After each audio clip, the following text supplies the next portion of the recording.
One could argue that if the clasp of that old necklace had held the way it was meant to, the Alpha King would never have lost his heart to a voice he could not put a face to. But then, if the king in question had done his royal duty and stayed at his own feast instead of slipping off into the dark like a boy dodging his chores, he would never have been standing in that cold gallery to catch a single note of it. So really, when a person follows the whole tangled thread all the way back to where it began, the entire ruinous business was his own doing. Every last note of it. Not that Vela would have believed you had you told her so. On the night of the long night feast, she believed in only two things: that her feet ached, and that she had 4 more hours of hauling and fetching ahead of her before she could sleep. The great hall of the winter court roared behind her, all fire and horns and the stamp of dancing, and every soul inside it wore a mask. That was the custom of the long night. For one evening the lords put down their names along with their faces, while the servants who carried their wine went unseen as ever, mask or no. Vela had threaded through the crush with trays all night, and somewhere past the 4th course she reached the end of what she could bear of the noise. So she did what she always did when a room grew too loud. She slipped off to find somewhere quiet.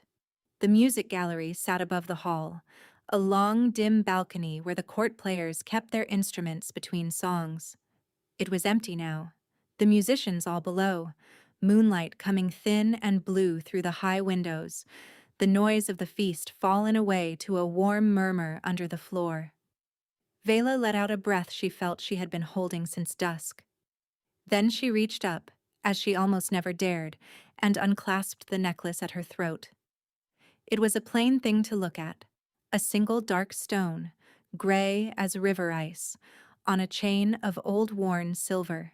It was heavier than it had any right to be, and always warm, warmer than her own skin, and she had worn it every hour of every day since she was too young to remember being without it. Halvor had fastened it there when she was small, and told her never to take it off where anyone might see. She did not fully understand why. She only knew what it hid. It hid her voice. She held the warm stone in her palm, and she opened her mouth, and she sang. The sound that came out was not the flat, plain servant's voice that carried her orders through the kitchens. It was something else entirely, something that did not seem to belong to a person at all, low and silver and endless, filling the gallery to the rafters. She sang no words she knew the meaning of. The song had come to her out of nowhere when she was small, and lived in her ever since, and only here, alone, could she let it out. For one moment the whole gray weight of her small life simply lifted, and Vela was, for once, entirely herself. She did not hear the man come in. She would learn later that he had fled his own feast for the very reason she had, unable to bear another hour of being looked at. He had climbed to the gallery to breathe, and walked instead into the middle of her song, and it stopped him where he stood as surely as a blade. What broke the spell was the smallest sound, the scuff of a boot on stone. Vela's heart slammed and her hand snapped the necklace back to her throat before she had even turned, the clasp catching, the stone settling warm against her collarbone. When she spun toward the sound, the voice that came out of her was only the plain one again. "Who is there?" He stood in the shadow by the door, a tall shape in a dark hood, a plain black mask across his eyes. He did not answer at once. He only looked at her, and even in the dimness she felt the weight of it, the way you feel the sun come from behind a cloud. "That was you," he said. His voice was low and unhurried and far too amused for a stranger. "Just now, that was you singing." "It was not," Vela said. "There is no one here but me, and I cannot sing a note. Ask anyone in the kitchens." "I am asking you." "Then you have your answer." She lifted her chin. Behind the mask she felt bold in a way she never was below, unseen, unnamed, one masked nobody to another. You heard the wind and the flutes, my lord. This gallery plays tricks. Now go back to your feast. He stepped into the blue light, and she saw the lower half of his face, a mouth already curving. A voice like that, he said softly, is worth more than this whole court. A man could marry it and count himself the luckiest fool alive. The words went to her head faster than any wine. She should have curtsied and fled. Instead, reckless with the dark and the mask, she laughed at him. Then let him, she said. Let your precious Alpha King marry a voice, if he wants one so badly. Let him hunt it through every kitchen in the realm. I dare him to try. She swept toward the door, meaning to be gone before her nerve failed. Good night, my lord. You dare him? The stranger repeated, and there was something new under the amusement now, something that made her stop with her hand on the door. You should be careful, saying that to a masked man on the long night. You never know who is under the mask. He reached up, unhurried, and pushed his hood back, and drew the mask away from his face. Vela knew that face. It was on the coins she counted for market, in the great portrait she dusted every second morning on the east stair. The painters had caught the dark hair and strong jaw and missed the rest, the pale eyes far too sharp for so easy a face, the certainty of a man the whole realm bowed to. King Orin looked at her across the little gallery, and he smiled, slow and sure. You dared me, said the Alpha King. So, no taking it back. The floor seemed to tilt. Vela did the only thing her body would let her do. She fled. She wrenched the door open and threw herself into the crush of the feast, into 1,000 masks that all looked like hers and did not look back. Behind her, alone in the moonlit gallery, the king stood with the memory of a voice he would never forget, and the one clear image he had carried out of the dark. Not a face, a throat, and at that throat, on a chain of old worn silver, a single dark stone, gray as river ice. Vela woke the next morning with the certainty that she had dreamed the whole thing, and the sick, sinking knowledge that she had not. Her cot in the underhouse was cold and gray and blessedly ordinary, and for a few breaths she lay in it and let herself believe the night had been a fever. Then the pieces came back, and they fit together far too well. The empty gallery, the clasp cold in her fingers, the song let loose where a stranger could hear it, and worst of all, the last of it, her own reckless mouth throwing a dare at a hooded man, and the hood coming back, and the face beneath it. She had dared the Alpha King to marry a voice, and he had said no, taking it back. She pressed the heels of her hands into her eyes until she saw sparks. She had broken the one rule that had governed her whole life. She had let the necklace off where she could be heard, and then, as if that were not ruin enough, she had drawn the eye of the one man in the realm who could unmake her with a word. You are alive, then, said a voice from the doorway. We were beginning to wonder. Senna stood leaning on the frame with her arms folded, sharp-eyed and unimpressed as ever. Behind her hovered Pell, all 16 years of him gone pale and eager at once, the way he got whenever there was trouble that was not his own. Go away, Vela croaked. We would love to, said Senna. We truly would. But you have made that rather difficult. Something in her tone made Vela lower her hands. Senna was not smiling. Senna almost always had at least the ghost of a smile, some private joke at the world's expense. There was none of it now. What? Vela said slowly. What have I done? Pell could not hold it. The whole court is talking of it, he burst out. Since first light. They are saying the king has lost his head over a woman he met last night. That he heard her sing and swore on the spot he would find her and wed her. He has had the masters of the household roused out of their beds. He is asking after a voice, Vela. A voice, and a mask, and he faltered. And a necklace, a gray stone on a silver chain, He is asking everyone." The breath went out of her as though she had been struck. "It is not so bad," Pell rushed on, seeing her face. "There must be 100 gray stones in this court. He will never. That is, no one saw you go up. No one knows it was." "Someone always knows," Senna said quietly, and she was looking at Vela's throat, at the plain dark stone that sat there now as it always did. "Do they not?" For a long moment none of them spoke. Then the underhouse bell rang, one hard stroke, the summons that meant the master of the household wanted someone, and wanted them now. Vela dressed with hands that would not stay steady, and she climbed the back stair to Halvor's rooms, and she panicked the whole way. Because whatever else was true, this much she knew. Halvor could not let it pass. Halvor, who had raised her out of nothing, who had fastened the stone at her throat with his own hands and made her swear on her life to keep it hidden, was going to look at her now and know exactly what she had done. He was standing at the window when she came in, his back to her, very still.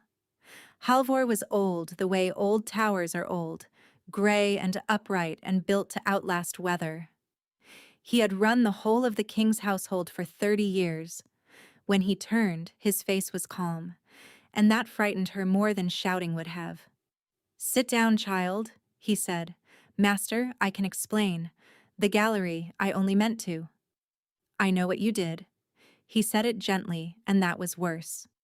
"Half the court knows what you did, though thank the old gods they do not yet know it was you."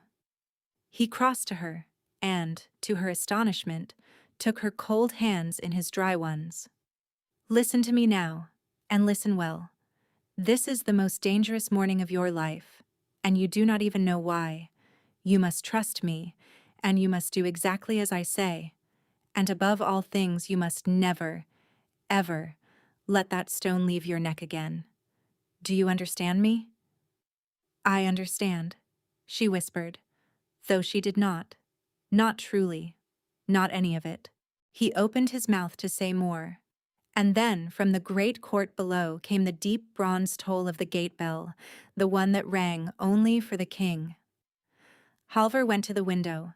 Vela watched the color leave his face by inches.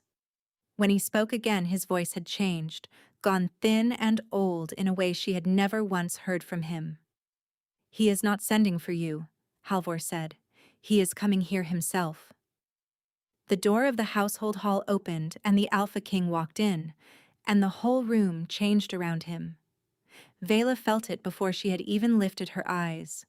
The air seemed to pull tight, the way it does before a storm breaks, and every servant in the hall dropped at once into a bow so deep it was nearly a cower. She had seen King Orin the night before as a hooded man in a dark gallery, easy and teasing and almost kind. This was not that man. This was the Alpha King in full daylight with his court at his back, broad and unhurried and terrible, a wolf who had never in his life had to raise his voice to be obeyed. Drunk on her own boldness, she had dared him.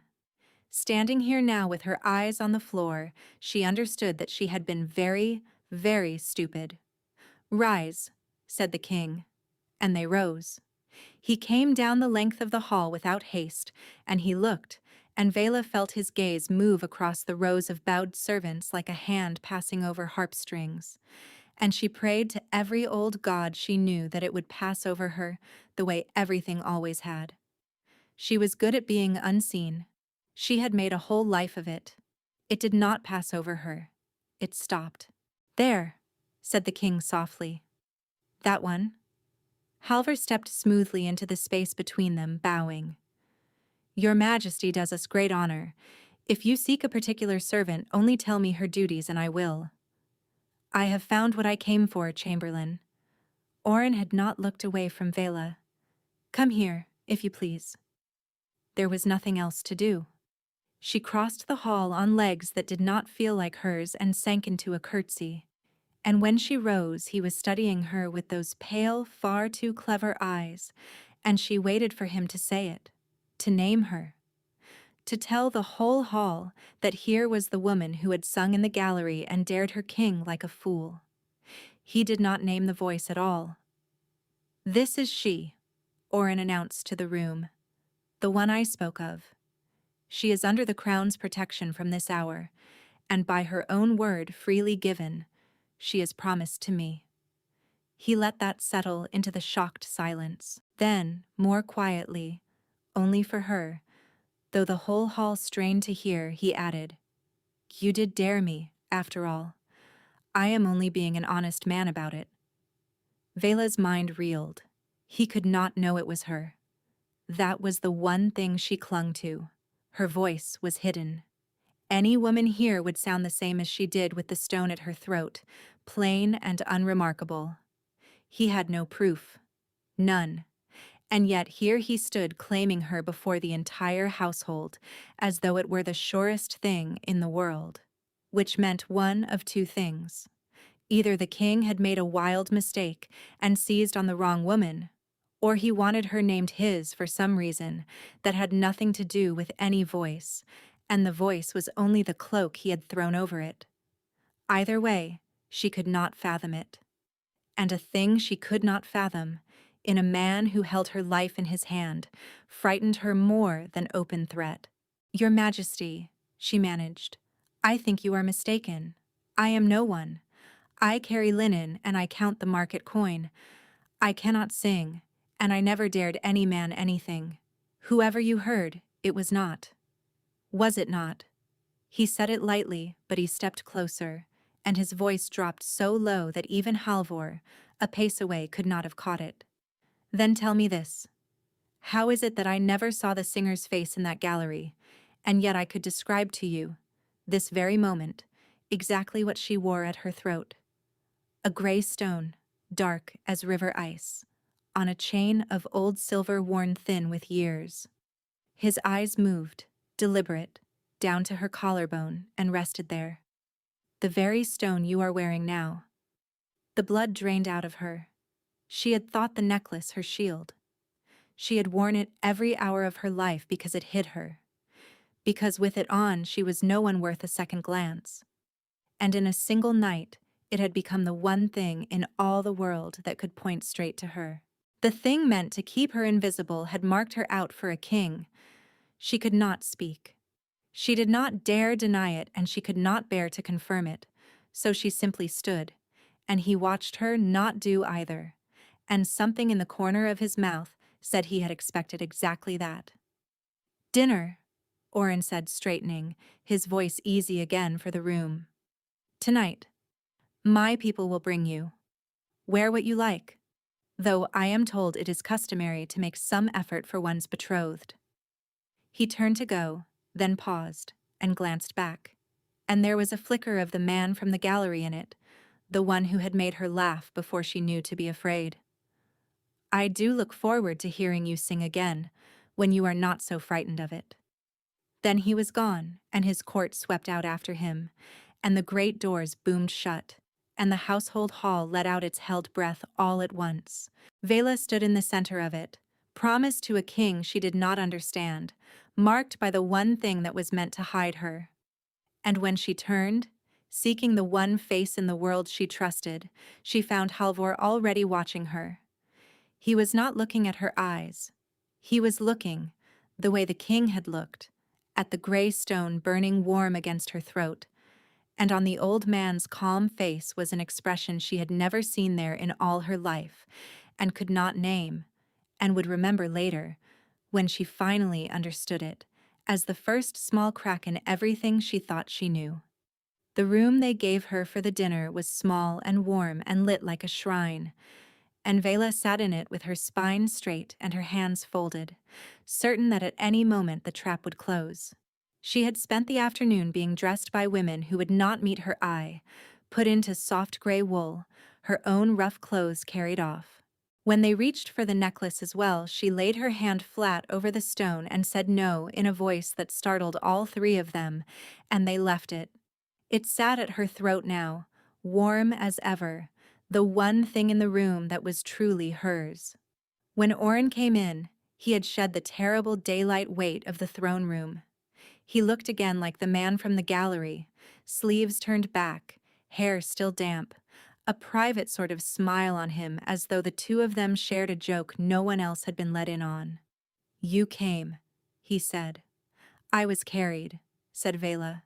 "Your people did not give me the impression that no was a word they knew." He laughed, a real one, surprised out of him, and she hated how it warmed her. He dropped into the chair across from her and leaned his elbows on the table like a man at a tavern, not a king. "Eat," he said. "You look as though you are waiting to be hanged." "Am I not?" "Not tonight. Tonight you are only waiting to be fed." She did not touch it. "Why am I here, Your Majesty?" "To eat." "I did just say." "You cannot truly mean to marry me." She made herself meet those pale eyes. "I carry linen. I am nobody's daughter from nowhere, and a king does not wed a voice he heard once in the dark. It makes no sense. And a thing that makes no sense, in a man who holds my life in his hand, frightens me more than plain cruelty would." He set his chin on his hand and studied her, the teasing gone quiet. "Why not you?" he said. "When a thing takes hold of a man, it does not stop to read him a list of who is worthy and who is not. It simply takes hold." It was a good answer. That was the trouble. Wanting to believe a good answer was exactly how a clever person got themselves made a fool. "You have not once said it was my voice," she said carefully. "You say the stone. You say the throat. Never the voice. Why is that?" Something flickered behind his eyes, there and gone. "Sing for me," he said, "and I will tell you." "I cannot sing." "So you keep insisting." He let it go, and she filed the exchange away with a cold unease, because a man courting a voice ought to be desperate to hear it, and this one kept sliding around it like a stream around a stone. "You asked me to see how the rest of the realm lives," he said then. "You dared me to it. So show me. Show me your side of the walls, and we shall learn whether it is as easy as I have always been free to think." She stared. "You do not mean that." "I never say things I do not mean. It is one of my few virtues. Take me down." So she took him down.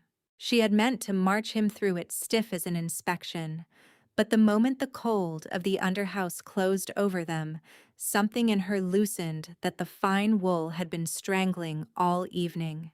This was hers. She knew every flagstone. She showed him the sculleries where the fires were let die to save fuel, the pallets stacked 3 deep in rooms built for one, the cold corridor where the linen was aired because there was nowhere warmer to spare. And because he kept asking, and because no one ever had, she told him the rest.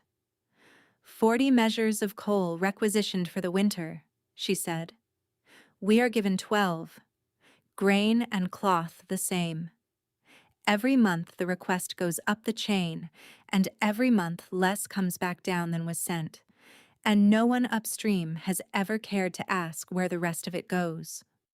She waited for the royal platitude. Instead, he stopped walking.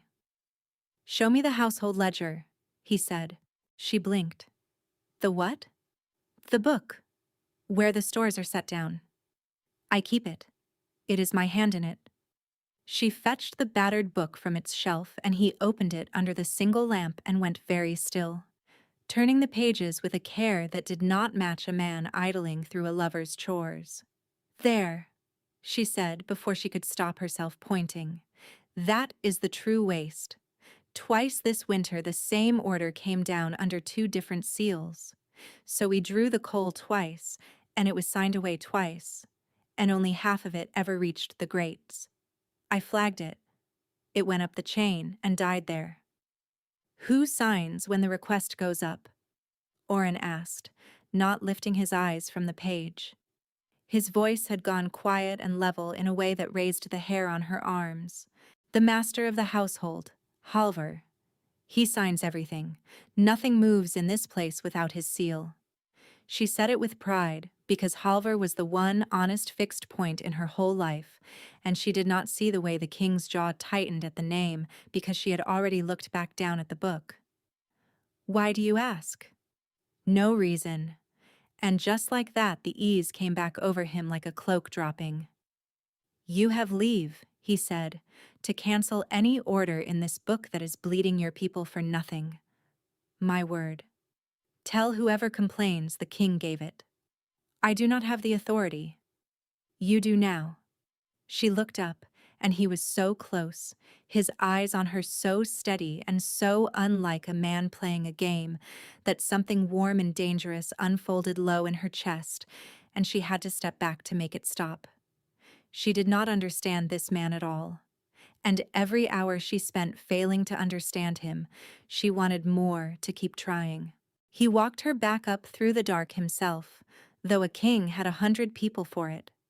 At the top of the servants' stair, where the one lamp had burned out and the shadows pulled thick, he paused, and his head came up, and Vela felt the hairs on her own neck lift a half-breath before she heard it.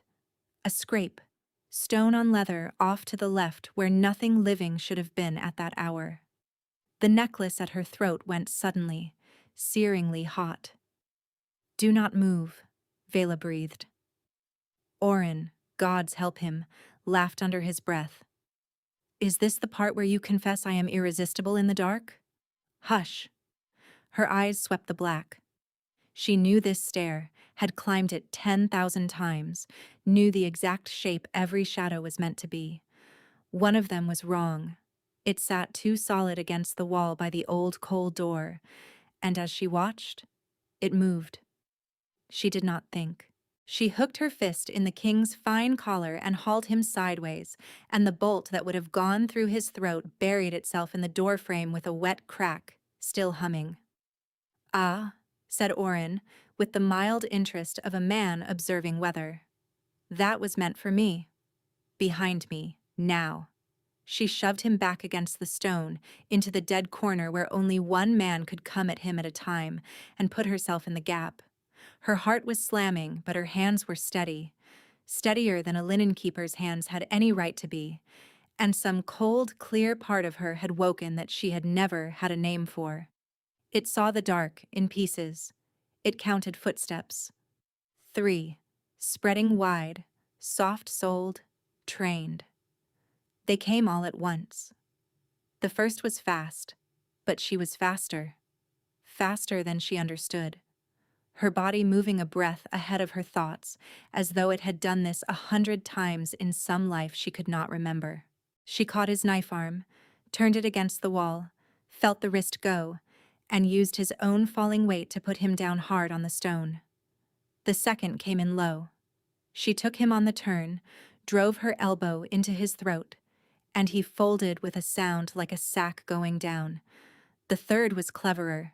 He went wide, past her, straight for the king with his blade coming up, and Vela threw herself across the gap without any thought of her own skin at all.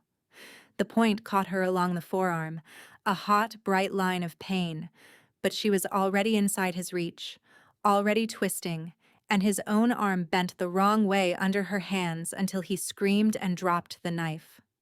A whistle cut the dark, short and sharp. The two still standing broke off at once, not scattering, not panicking, but withdrawing together in good order, the way soldiers withdraw. Then the stair was empty and silent, and there was only her own breath, and the king behind her, and the blood running warm down her wrist to drip from her fingers onto the stone. "Well," said Oren quietly, "you do know how to make an evening memorable." Vela turned on him, and the fury came up so fast it frightened her. "You are not surprised." Her voice shook. "Someone put a bolt at your head in your own house, and you are standing there dry as a stick making jokes. You expected this." For half a heartbeat, something real showed through the ease, something tired and old and afraid. Then it was gone, smoothed over. "You are bleeding," he said gently. "Let me see to that arm." "Do not." She stepped back from his reaching hand. Her mind was racing now, laying pieces side by side. The extra watch Halvor had been quietly setting these last weeks. The hunt last month that no one would speak of. "This is not the first time, is it?" She said it slowly, watching his face. "How many times, Your Majesty? How many times has someone tried to kill you?" He did not answer. That was answer enough. "Who wants you dead?" she pressed. "A great many people, I should think. It is a very popular position." He tried for lightness and did not quite reach it. "Come, your arm." She let him take it, only because it had begun to shake, and she did not want him to see. And she stood very still while he tore a strip from his own fine shirt and bound the wound with hands that were, she noticed, not so steady themselves. Up close, in the dark, with his head bent over her arm, he did not look like a king at all. He looked like a man carrying something too heavy to set down. "You could tell me," she said, more softly than she meant to. "Whatever this is, whatever you are hiding behind all the smiling. I put my body between you and a blade just now. That buys me something, surely." His hands went still on the bandage. For a moment she thought he might actually say it, whatever it was. Then he tied off the cloth and stepped back, and the shutters came down behind his eyes. "It buys you my thanks," he said, "and nothing that would put you in more danger than I have already dragged you into. Good night, Vela." He was already turning away, already gone back inside himself. "Bar your door." She stood alone on the dark stair with her arm throbbing and the two men she had put down groaning at her feet. And she became aware, slowly, of one more thing that did not fit. All through the fight, from the first scrape to the last whistle, the stone at her throat had burned like a coal held to her skin. It had never done that in her life. It was cooling now, back to its old steady warmth, as though whatever had woken in it had gone back to sleep. She pressed her hand over it and made herself a promise there in the dark. She was going to learn what King Orin was hiding, and she was going to learn what she was wearing around her own neck. Because she was beginning to suspect, with a cold that had nothing to do with the winter, that the two questions had the same answer. For the better part of a month, Vela set herself to solving the king and got a great deal further into trouble than she did into truth. It was the only sensible response to a man who had been shot at in his own house and laughed. Someone wanted Orin dead, and he would not say who, and would not let her guard him properly, and would not stop smiling long enough for her to see what was underneath. So she did what her strange, cold, waking instinct told her to do. She watched. She gathered. She learned his days the way she had learned the underhouse, corner by corner. The king did not cooperate. She would set him a sharp question and he would hand her back a joke. She would press him on the men who had tried to kill him, and he would tell her she was formidable when she was angry and change the subject so smoothly she would not notice for 3 topics that he had done it. She would try to trace the poisoned accounts, the coal drawn twice, the coin that went up the chain and thinned, and every thread she pulled ran up toward the master of the household, and there, always, she made herself stop, because Halvor was the one man she would not suspect. And so she told herself the fault lay higher, in some faceless clerk, in the crown itself. He gave her nothing she could use, and a great deal she did not know what to do with. Because the longer she watched him for danger, the more she simply watched him. It crept up on her like a fever. The first morning he came down to the underhouse with 2 cups of hot spiced milk and handed her one, and their fingers brushed. Her whole arm lit up to the shoulder and she nearly dropped it. She covered it by scowling at the wall. He came to the linen corridor at the cold dead end of a night when she could not sleep, and leaned in the doorway with the lamplight sliding down the long line of his throat, and she lost the thread of her own sentence and had to look away. He caught her doing it. He always caught her. And he never said a word, only smiled into his cup like a man who had won something, and let her stew. And that was the unbearable part. He was toying with her. She was almost sure of it, and she could never once tell how much of it was a game and how much was real, and she lay awake in her narrow cot after the late watches, with her body humming and sleep nowhere at all, and her traitor mind went straight to him and stayed there. The necklace did not help. It had taken to warming whenever he was near, a slow, deep warmth, quite unlike the searing heat of the night of the blades, and she did not know what it meant and was afraid to find out, and she pressed her hand over it in the dark and told it, sternly, to stop. It did not stop.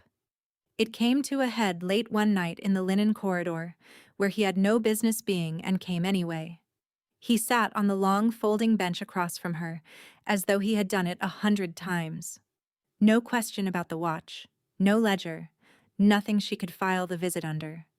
Only him, in the lamplight, watching her. "What do you want?" she said, and it came out raw. "Vela, no, I am at the end of it." Her hands were not steady, and she did not care. "Every day you will not say what you are after, and you will not leave me be, and I cannot keep doing this. Tell me it is a scheme. Tell me you need a sword you can trust and a face no one will question. Tell me anything that makes sense, because I was not built to want things I am not allowed to have, and you are making me want." She stopped. Too late. "Want what?" he said low, and there was no teasing left in it at all. "You know what? You have known for days. You have been enjoying it." He stood. He came around the bench slowly, the way a person moves towards something that might bolt. "And what if I am not playing?" he said. "What if I simply want you? Not the sword. Not the face. You. Men like you do not want women like me." It came out a whisper. She was staring at his mouth again and could not make herself stop. "You do not believe me." He was close now, close enough that she had to tip her chin to hold his eyes. "So tell me to go, and I will. I will walk out of here and never trouble you again." His voice dropped almost to nothing. "Or ask me to prove it." The corridor was very quiet. Her own pulse was very loud. At her throat the stone was burning warm, and for once she did not fight it. "Prove it," she heard herself say. He kissed her, and every careful, guarded, frightened thing in Vela's head went white and silent at once. His hand slid into her hair, and there was no court, and no crown, and no danger. There was only the warmth of him, and the certainty of him, and the astonishing fact that this was for her, aimed at her. A plain servant who had spent her whole life being useful to people, and never once being wanted by them. Her knees forgot their purpose. She fisted her hands in his fine shirt and pulled him down and kissed him back, like she had been thinking of it for a fortnight, because she had, and he made a low, rough sound against her mouth that she felt to the soles of her feet. She had been wanted for her hands and her hours and her silence. She had never in her life stood in the path of a man's plain, helpless wanting, aimed at nothing but her. It undid her more thoroughly than any blade could have. What came after belonged to the two of them and the lamplight and no one else. And the last thing she remembered clearly was his voice gone ragged against her ear, saying her name like it was the only word he had left.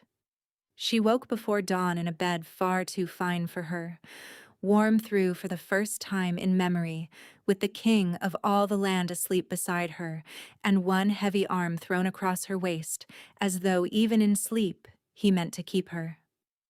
For a while she lay still and let herself have it. The steady weight of him, the quiet, the strange soft ache of being for once exactly where she wished to be. Then, in the gray light, she felt it. The stone at her throat had gone warm again, warmer than his skin, warmer than sleep could account for. And as she lay there, it began, very faintly, to pulse, slow and steady and deep, like a second heartbeat that was not hers, keeping time with something she could not name. She put her hand over it and felt it beat against her palm, and a cold thread of unease wound itself through all the new warmth, because whatever this thing at her throat was, it was waking. And she had the sudden certain sense, lying in the arms of a man she was falling for, that it had been waiting a very long time to do exactly that. The betrothal ball was held on the first warm night of spring, and the whole court came to see the king's mysterious bride, and not one of them knew they were looking at the linen keeper who had aired their sheets. Vela moved through the bright rooms in borrowed silk, her hand light on the king's arm, and she thought she might be sick from the strangeness of it. Lords who had walked past her 100 times bowed to her now. Somewhere in the crush stood the guest of honor, King Sorrel of Austrae, a lean gray man with a careful smile, and beside him his daughter Oda, young and quiet, whose marriage to Orin the whole court had assumed was coming, until the king lost his head to a voice in a gallery. Vela felt the girl's eyes find her more than once, and could not read them. "You look devastating," Orin murmured against her ear. "I look like a scullery cat in a queen's collar." "You look like you are mine." His eyes were warm. "Come. Let me steal you somewhere I can hear myself think." He steered her out through a side arch onto a long stone colonnade where the music thinned and the night came cool off the gardens. For a while neither spoke. "You hate this," she said, watching him. She had spent the last weeks learning him, the true weight of his laughter, the way he said her name in the dark, and she could tell now when he was and was not enjoying himself. "Hate is a strong word. You are lying." He laughed, surprised, and then the charming ease went out of his face, and what was left underneath looked tired. "I have been doing this since I was a boy of 9, he said, smiling, performing, being the easy thing they need so they never look too hard at the man carrying it. Some days I cannot tell whether that makes me clever or only hollow." He stopped, shook his head, and put the thin smile back up like a shield. She reached up and touched his face, and the shield cracked. "You are not the thing they think you are," she said quietly. "You are so much more than the performance, and the man underneath it." She paused. "I like him. Very much." Something broke open behind his eyes. "Vela," he said, rough. And then it happened. The stone at her throat flared warm, and whatever muffling the old thing had always laid over her gave way beneath the sheer force of the moment, and the bond that had been a faint pulse for weeks tore fully open. His feelings came pouring through it into her all at once, relief and fear and a fierce, aching tenderness, distinct and clear and entirely his, filling her chest until she could not breathe around it. It was not hers. She could feel him, the whole live weight of him, as if the wall between them had simply fallen down. She jerked back with a gasp. Orin's eyes were wide. "Did you?" he began. "Did you feel that?" Her heart was slamming so hard she thought he must hear it. Everything Halvor had ever warned her of rose up in a wave. Never be known. Never be seen all the way down. She saw the wanting in his face, the desperate need to close the space between them, and she was so afraid of it that she did the cruelest thing she could think of. "It was nothing," she said. "A cold draft. It was only a kiss, before. That is all it ever was." Orin went still. "A kiss," he repeated. His face shuddered, careful and far away, the way it went when he was hurt and would not show it. "Of course. You are right. Probably nothing." A servant appeared at the edge of the colonnade with a silver tray, 2 cups of wine dark as blood in the moonlight. "Your Majesty," he murmured and offered it.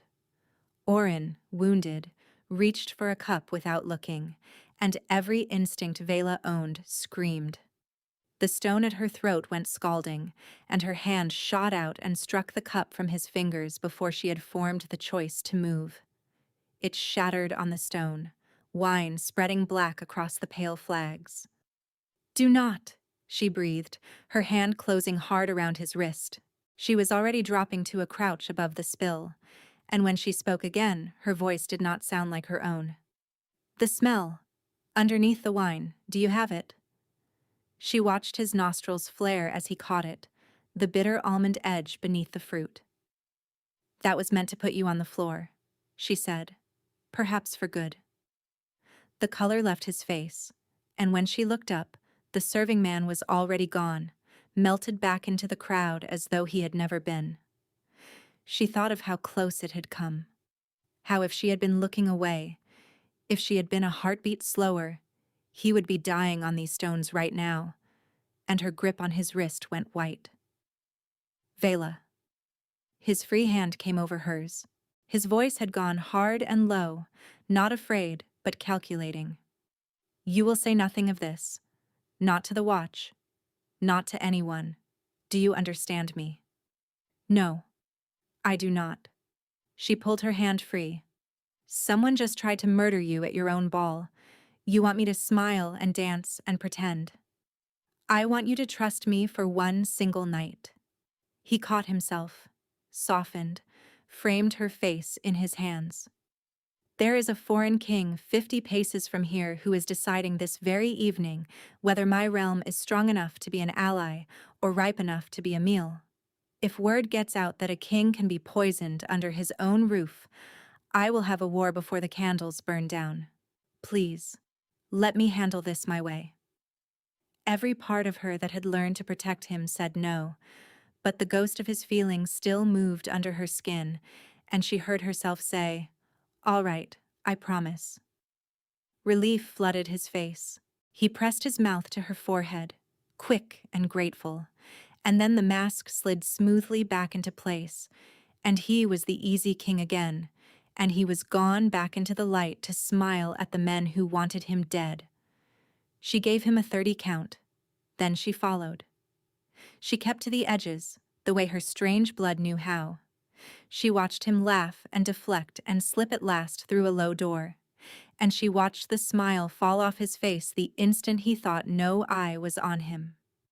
She followed him down 2 turns of a dim stair to the wing where the great offices lay, to a door she knew, the private study of the master of the household. Halvor's door. It stood ajar. For a moment she could not make her legs move. Then, very quietly, she pushed it open. Oren stood behind Halvor's desk. The drawers were open. A sheaf of papers was in his hand. He looked up, and for one long breathless moment neither of them moved. "Vela," he said, very calm, very steady. "This is not what it looks like." He never paused. In all the weeks she had known him, Oren had always had the answer before she finished the question. But now he stood behind her guardian's desk with the stolen papers in his hand, and he paused, and the pause told her more than any confession could have. "Say something," she begged him without a word. "Someone tried to poison you an hour ago," she said aloud, and her voice was not steady. "You told me to breathe not a word of it, and then you come straight down here in the dark to rifle the private papers of the man who raised me. So tell me, Oren, tell me what this is." He set the papers down. "I have been investigating Halvor," he said. The words would not resolve into sense, they were only sounds. "For the better part of a year." His voice had gone gentle, the smooth, careful one he used on frightened councilmen, the one he had not used on her in weeks, and hearing it now was worse than shouting. "The coal drawn twice, the grain that never arrives, the coin that goes up the chain and thins. It is not neglect, Vela. It is not some faceless clerk. It is deliberate, all of it, and it has been bleeding this house for years into the purse of a man who means to buy an army with it, and the men who keep trying to kill me. 3 times now. They carry his silver." Something cold closed around her heart. "No," she said. He came around the desk, slow and careful, and she stepped back, and he stopped at once. "Not Halvor," she said. "You do not know him. He pulled me out of the gutter when I was so small I can barely remember being anywhere else. He fed me when no one else would. He is the one true thing in my whole life, and you are standing in his own room telling me he is a thief and a murderer. I am telling you what the ledgers tell me. His voice roughened. The very waste you showed me yourself. The orders you flagged that died going up the chain. They died because they reached his desk, and his desk is where they were always meant to die. He held the papers out to her. Read it yourself. She would not look. She could not. And there is worse, he said, quieter now, though it is the part I have no proof of yet, only a shape I have been circling for months. That necklace at your throat. He put it on you. He has kept you hidden under it your whole life, kept you close, kept you biddable. And I do not think it is an heirloom, Vela. I think it is a leash. I think you are the center of whatever he is building, and you have never once been allowed to know it. Her hand flew to the stone. Stop. You needed someone inside his house, she heard herself say instead, the cold thing in her assembling the truth without her leave. Someone he trusted all the way down. Someone he would never think to guard himself against. She lifted her eyes to his. That is why you claimed me, in the hall, the betrothal, all of it. You had been hunting away inside Halvor for a year, and a foolish girl stood up in a gallery and dared you, and handed you the perfect door. He said nothing. He held her eyes, and he did not deny it. Say I am wrong. Her voice cracked clean across. Orin, say I am wrong. He looked at her for a long moment, and he tried to find the words, and he did not say she was wrong. She pressed her face into her hands. She had been so stupid. He had kept asking his questions, the stores, the seals, who signed when, who held the keys, and she had thought it was her he was interested in. All of it. Every warm hour of it. It had been away into another man. Not all of it, he said low. Vela, it stopped being a scheme so long ago I can no longer find the day it changed. I swear that to you. Why did you trust me? The question came out before she could stop it. If everyone in this house might be his, why not me? Because of the gallery. He said it simply. The night I first heard you, you did not know I was the king. You stood there and dared the crown to its face and blamed everything wrong in this realm on the man at the top of it. His creature would have flattered me. You mocked me. No one in Halvor's pay would have dared, because no one in his pay believes the rot runs downward. He taught you it runs downward.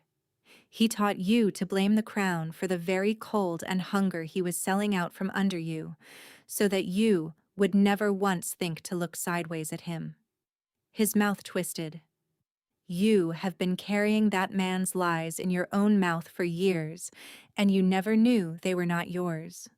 It landed like a slap, because it was not wrong. She could hear herself in the underhouse. No one upstream ever cares. She could hear where she had learned it. For years she had ground her teeth over the cold and the hunger, and laid all of it at the foot of a faceless crown, and every grievance she had carried up onto that gallery chair on the night of the long night had been put into her mouth by the very man who profited from her believing it. She had thought herself clear-eyed. She had been the most useful kind of blind, the kind that is certain it sees. The shame of it closed her throat. You should have told me, she whispered. You knew I was innocent. You watched me bleed for you on that stair, and still you let me stand in the dark and believe I was wanted. You were wanted. He reached for her. You are. Vela, please. Do not. She stepped back until the wall met her spine. Do not say that. Not here. Not tonight, when the only reason any of it is being said is that I walked through the wrong door. She turned and left him standing among the papers, and she walked out into the dark of the corridor with her whole heart in pieces behind her. It was all a lie. She pressed the heels of her hands to her eyes until she saw sparks. She had let herself believe she could be wanted, and now she saw exactly what the wanting had been for. Vela. The voice came out of the dark ahead of her, and it was Halvor, standing very still in the corridor as though he had been waiting there all along.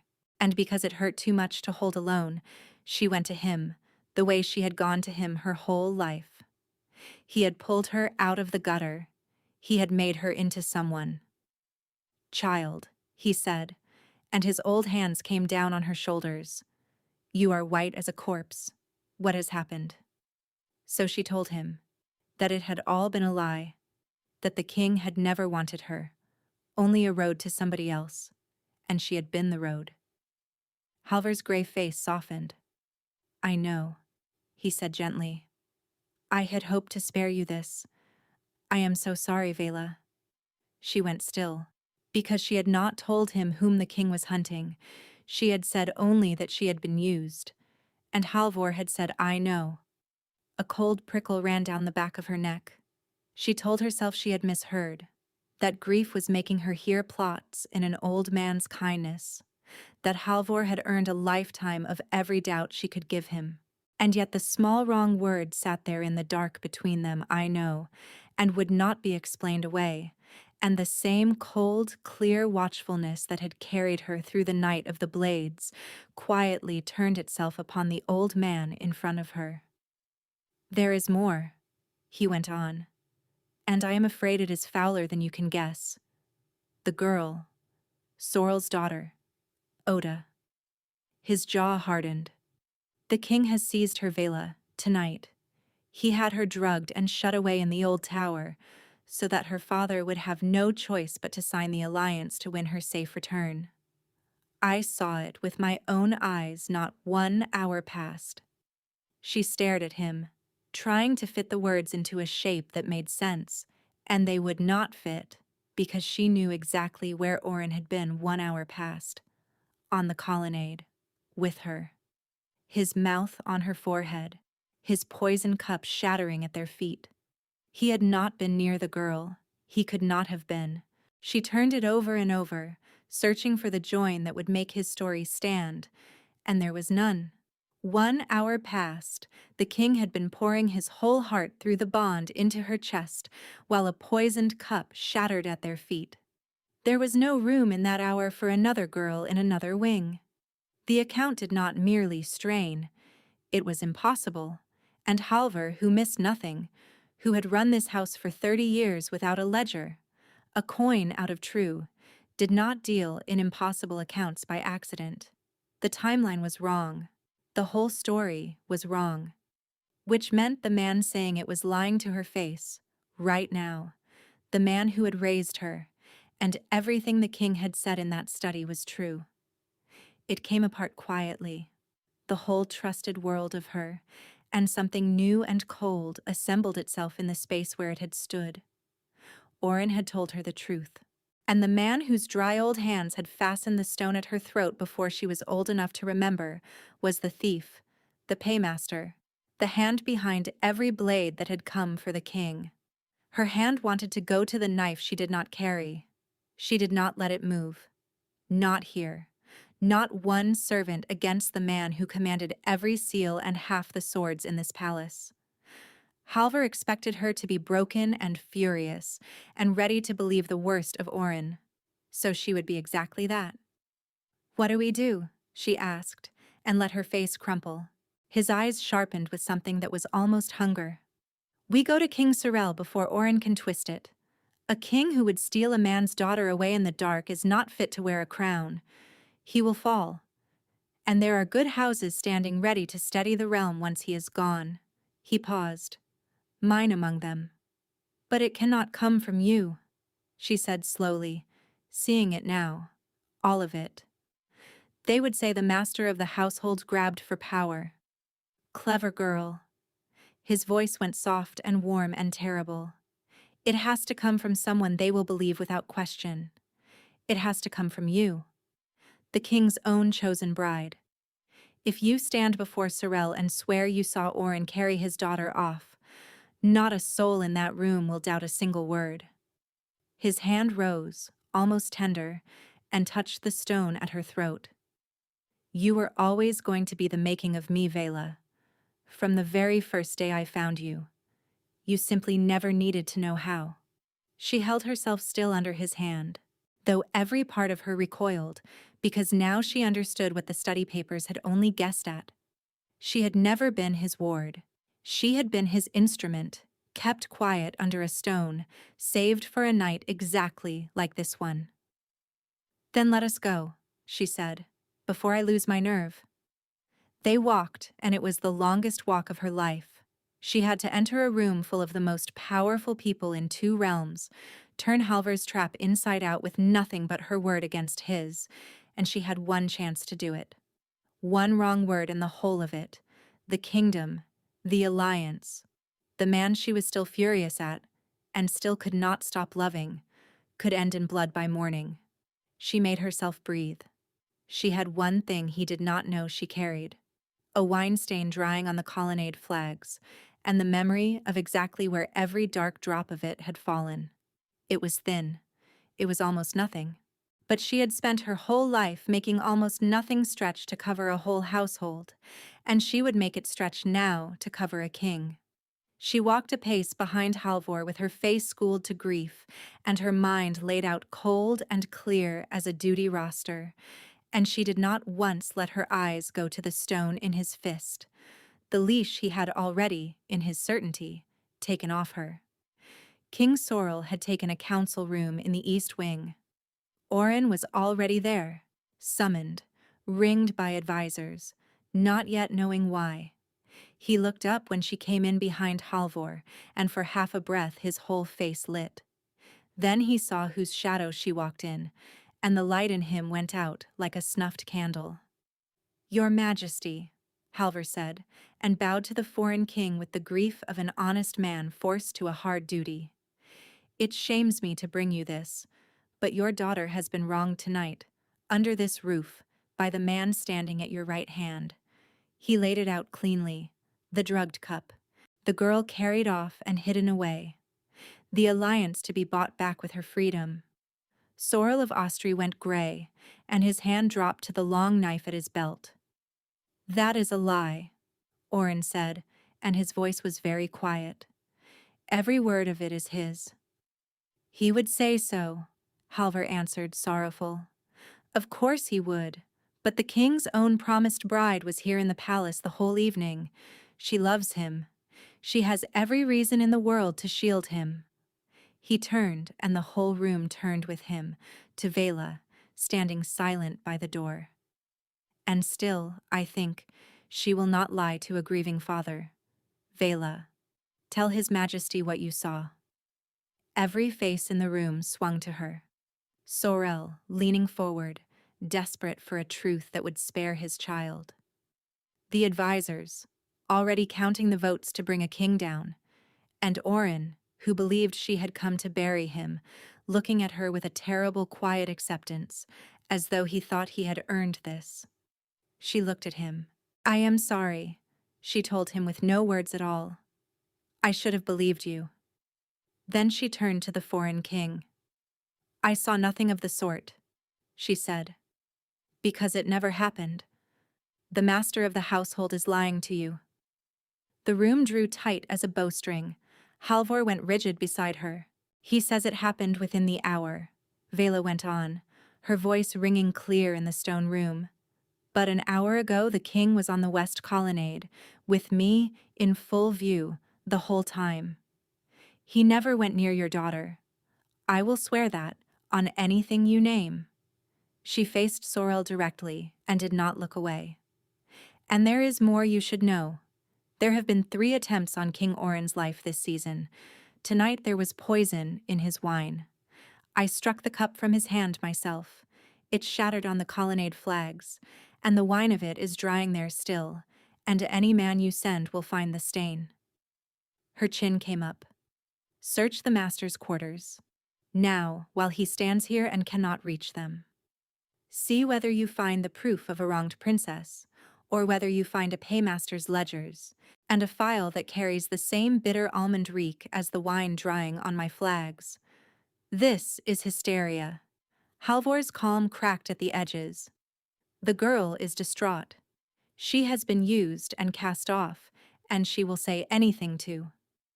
Then a search costs you nothing, said Sorel of Ostray, very quietly, and nodded to his own guards. And Halvor's face changed. The grave and honest steward simply fell away, and what was left underneath was something cold and cornered and old, a thing that had worn a kind face for 30 years and was done wearing it. His eyes cut to Vela, and in them was not anger, but calculation, the swift, ugly arithmetic of a man deciding what he could still salvage from a ruin. "You stupid, ungrateful girl," he said softly. "You were never meant to think, only to sing when I told you to." And he lunged for her throat, not for her life, for the stone.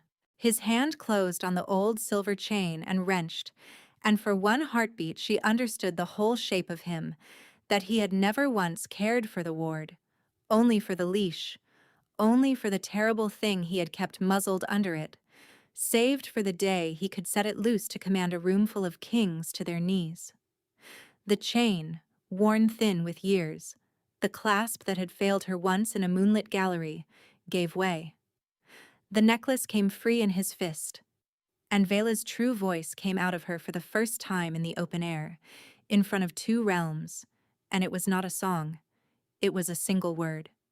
Enough. It went through the room like a struck bell. It was the gallery voice, low and silver and endless and utterly impossible, and it landed on every soul in that chamber and held them. Sorel froze with his knife half drawn.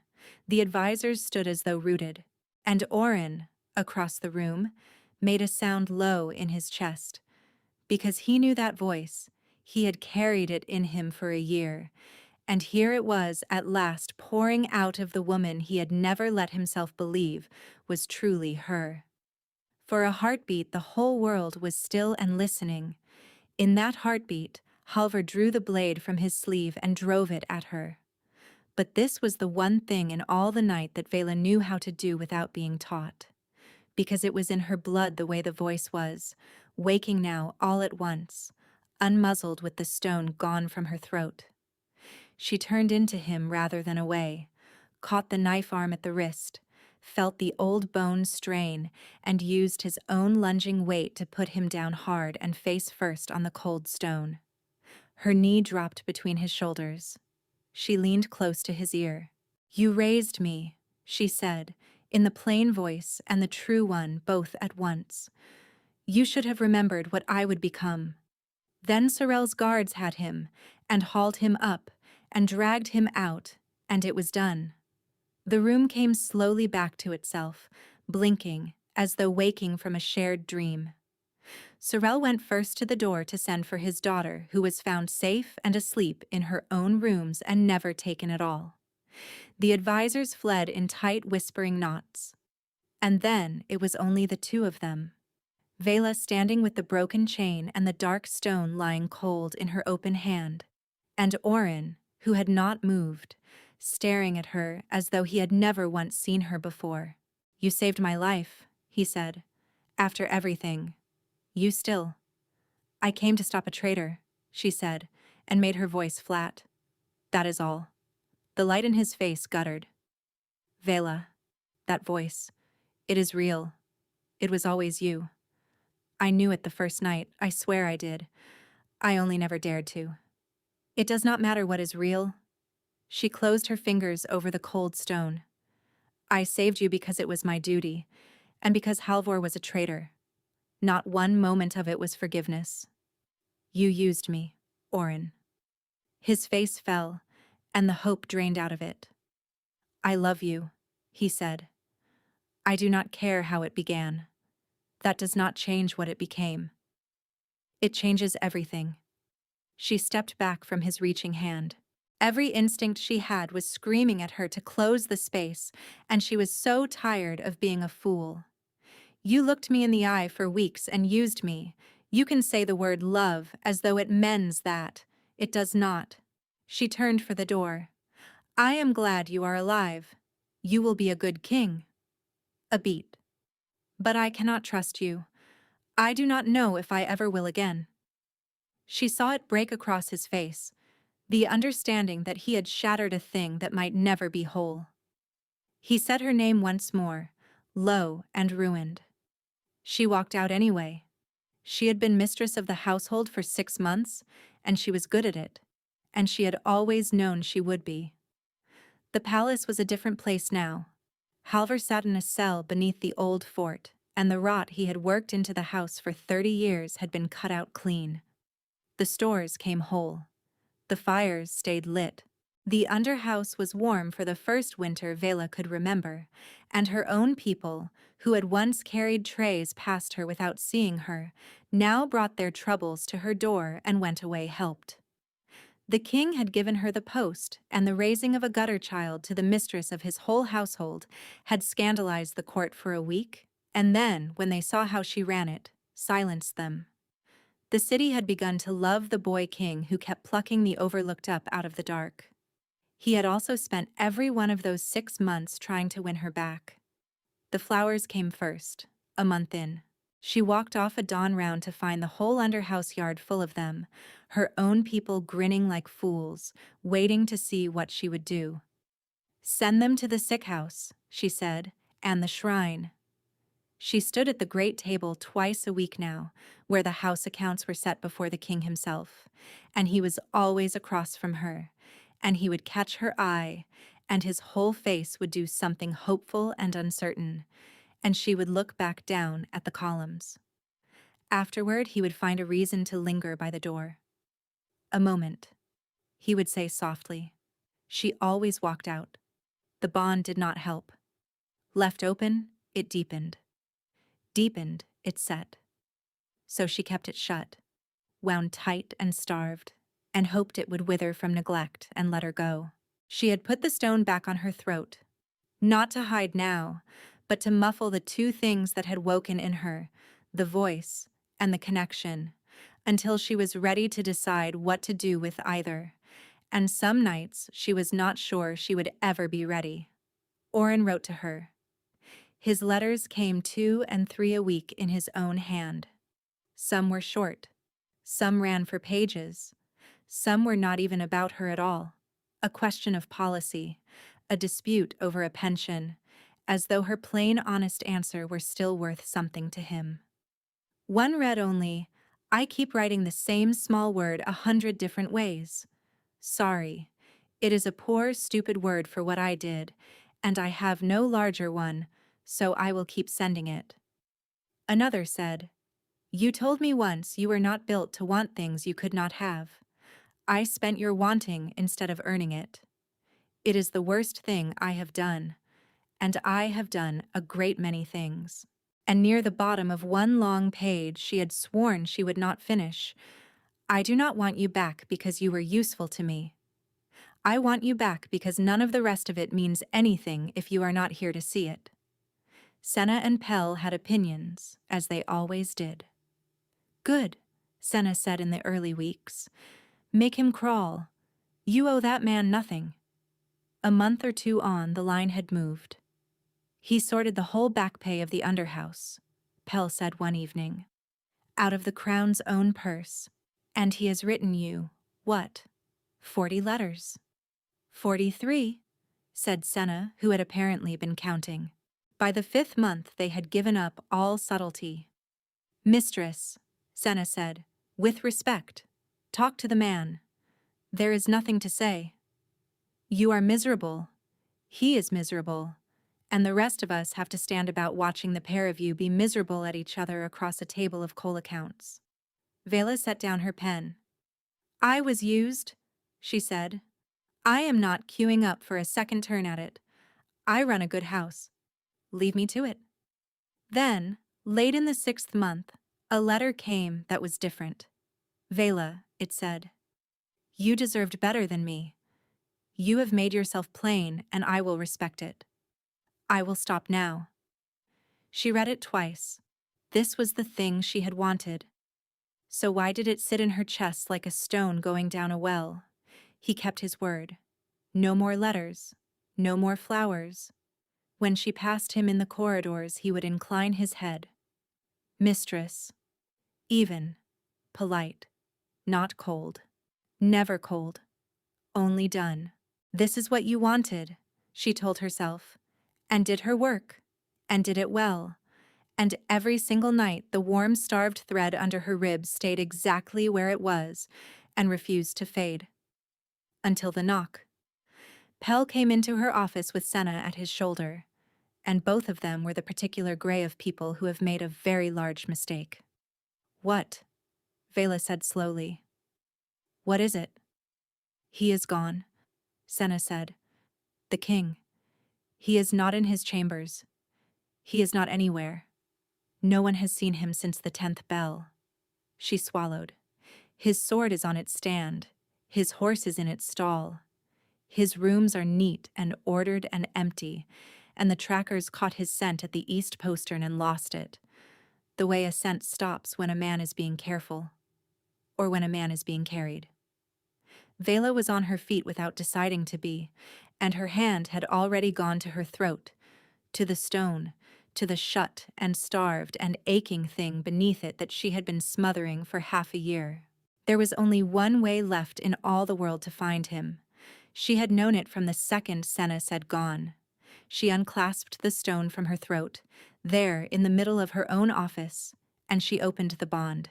It hit her like a door blown open in a storm. Sadness first, deep and bottomless. Then a loneliness so complete it stole her breath.